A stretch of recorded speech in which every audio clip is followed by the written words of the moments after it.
Hello students, आज के इस वीडियो में हम डिस्कस करेंगे यूपीपीएससी जीआईसी लेक्चरर के रिजल्ट के बारे में। रिजल्ट आ चुका है, दो सब्जेक्ट्स का रिजल्ट आया है, सोशियोलॉजी और ज्योग्राफी का। तो आप चेक कर सकते हैं, अगर आपका नाम आया है तो लिस्ट जारी हो चुकी है।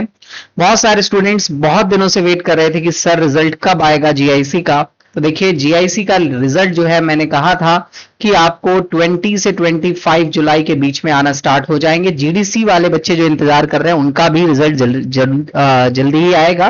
ठीक है, तो अगर आपका नाम आया है, कॉन्ग्रेचुलेशंस, आप मेंस की तैयारी कीजिए। मैं बहुत दिनों से बोल रहा हूं, आप मेंस के लिए लग जाइए, रिजल्ट का वेट मत कीजिए। तो अगर अभी रिजल्ट आ गया, इसका मतलब आपका 30 अगस्त को मेंस का एग्जाम होना फिक्स है, तो आप तैयारी में लग जाइए। अब यहाँ पर एक मुद्दा आ रहा है, बहुत बच्चे बोल रहे हैं कि सर किसी सब्जेक्ट में 12 टाइम्स आया रिजल्ट, किसी सब्जेक्ट में 30 गुना रिजल्ट आया है, इसको आप थोड़ा एनालाइज करें। तो चलिए देखिए, एनालाइज करते हैं हम। तो आप सभी को पता है कि यहाँ पर रिजल्ट जो है वो दो तरीके से आपको दो सब्जेक्ट्स का देखने को मिला है। तो मैं यहाँ पर आपको जो है वो ये एक बार ये दिखा देता हूं कि हमारे पास जो रिजल्ट है वो कितना कितना रहा है। ठीक है, एक बार मैं आपको इसमें दिखा देता हूं। चलिए देखिए, ये देखिए आप।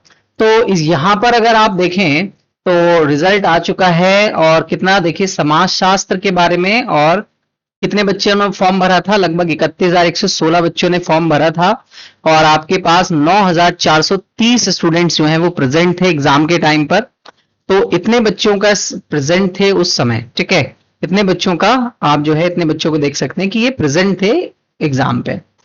अब अगर हम ज्योग्राफी का देखें तो लगभग 23,000 बच्चों ने फॉर्म भरा था और 11,000 बच्चे एग्जाम देने के लिए गए थे। अब अगर आप सोशियोलॉजी के देखें, सोशियोलॉजी के सीट्स को देखें, तो आपके पास 23 मेल और 44 फीमेल्स में। ठीक है, तो 23 प्लस 44 इक्वल्स टू 67 सीट्स हो जा रही हैं। वहीं अगर आप जियोग्राफी का देखें तो जियोग्राफी में आपके पास 38 मेल एंड 26 फीमेल, तो ये हो जाएगा 64। तो 64 सीट्स आपके पास थी यहां पर, और 67 सीट्स थी यहां पर।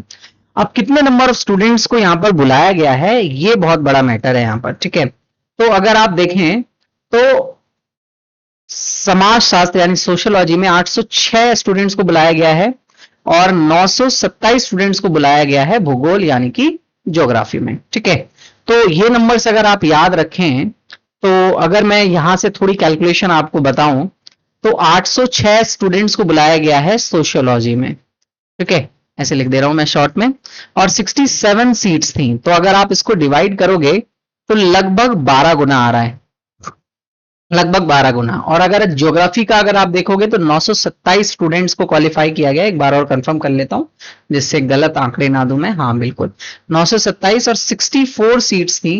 तो अगर आप इसको डिवाइड करोगे तो लगभग 30 गुना आ जाएगा, 30 टाइम्स आ जाएगा।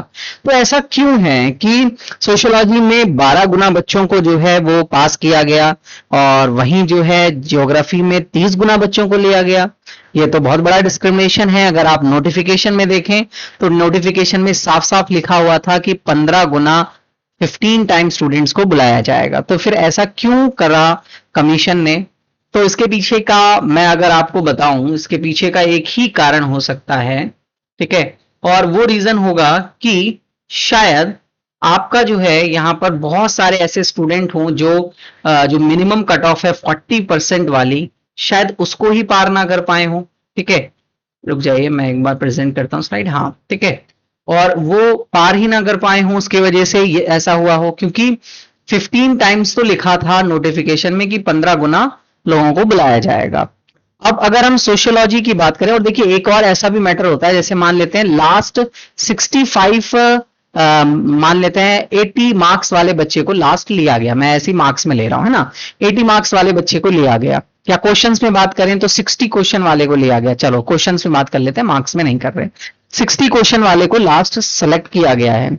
हम मान लेते हैं 60 मार्क्स लाने वाले आपके जो हैं वो 20 स्टूडेंट्स थे। अब आपको लेना है कि जो 15 टाइम्स आप ले रहे हैं, 15 टाइम्स में आपके पास यहां पर एक बच्चा और आ जाए, जैसे लास्ट 61 हुआ और आपको 15 गुना मान लेते हैं किसी पोस्ट के लिए लेने हैं, तो 14 बच्चे आपने लिए और 14 बच्चे इस तरीके से आपने क्रमंत लिए, मान लेते हैं 78, 76, ऐसे ऐसे लेते लेते आपके पास ये फर्स्ट बच्चे से आपने शुरुआत करी और जो 14 स्टूडेंट था उसके 61 क्वेश्चंस ठीक थे, है ना। और जैसे ही आपने 15 स्टूडेंट को सेलेक्ट करोगे तो 61 से 60 क्वेश्चन वाले को ही लेना होगा आपको अब, है ना।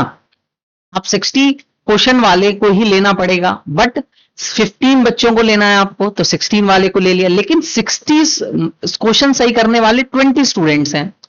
तो अब आपको इन 20 स्टूडेंट्स को भी इस कट ऑफ में क्या करना पड़ेगा, इंक्लूड करना पड़ेगा। इसका मतलब 15 प्लस 20 स्टूडेंट्स, और इसका मतलब 35 स्टूडेंट्स को आपको जो है वो क्वालिफाई करना पड़ेगा। तो इसकी वजह से मुझे लगता है कि जो ज्योग्राफी जैसा हमारा सब्जेक्ट है, ज्योग्राफी सब्जेक्ट जो है सॉरी, उसमें जो है वो 30 टाइम्स या 30 गुना बच्चों को इसी रीजन की वजह से बुलाया गया, क्योंकि बहुत सारे नंबर्स हो गए होंगे। प्लस एक और मैटर जो आपका माइग्रेशन का मैटर है, उस वजह से भी हो सकता है कि पहले से उन्होंने सेफर साइड जो है वो ज्यादा स्टूडेंट्स को बुला लिया। अब बात आती है कि सर ऐसा फिर सोशियोलॉजी में क्यों नहीं हुआ, सोशियोलॉजी में क्यों नहीं हुआ, सोशियोलॉजी में भी ऐसा हो सकता है। वहां 12 गुना बच्चों को ही क्यों बुलाया गया है, वहां भी 15 गुना ही, मतलब 15 गुना जो लिखा है नोटिफिकेशन में वही नहीं बुलाया गया है। एटलीस्ट 15 टाइम्स तो बुलाया जाता, बट ऐसा नहीं हुआ।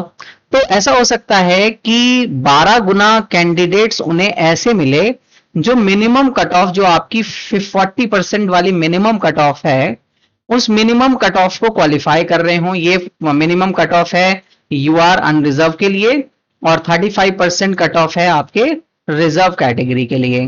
तो ऐसा हो सकता है कि 35 और 40% वाले और स्टूडेंट्स ना मिले हों। तो जब और ज्यादा स्टूडेंट्स मिले ही नहीं हैं तो कट ऑफ मतलब और स्टूडेंट कैसे सेलेक्ट होते हैं, तो ज्यादा स्टूडेंट्स को सेलेक्ट नहीं किया गया, ठीक है। तो ये मे बी ये रीजन हो सकता है। और अगर आप देखेंगे इसके बाद जो और सब्जेक्ट्स के रिजल्ट आएंगे तो वहां पे भी आपको ऐसा ही देखने को मिलेगा। कुछ सब्जेक्ट्स ऐसे होंगे जहां पर 15 टाइम्स स्टूडेंट्स मिलेंगे ही नहीं, मिनिमम 40% पर वो प्री क्वालिफाई कर रहे होंगे।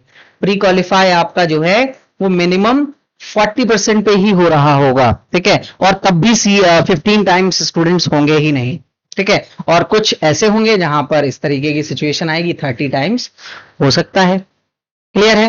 तो यहां पर मैंने आपको पूरा सिनेरियो बता दिया है कि किस तरीके से सिनेरियो हुआ होगा, क्या चांसेस रहे होंगे, क्यों 15 टाइम्स बोलकर किसी किसी में 12 टाइम्स बुलाया गया है और किसी किसी में 30 टाइम्स बुलाया गया है।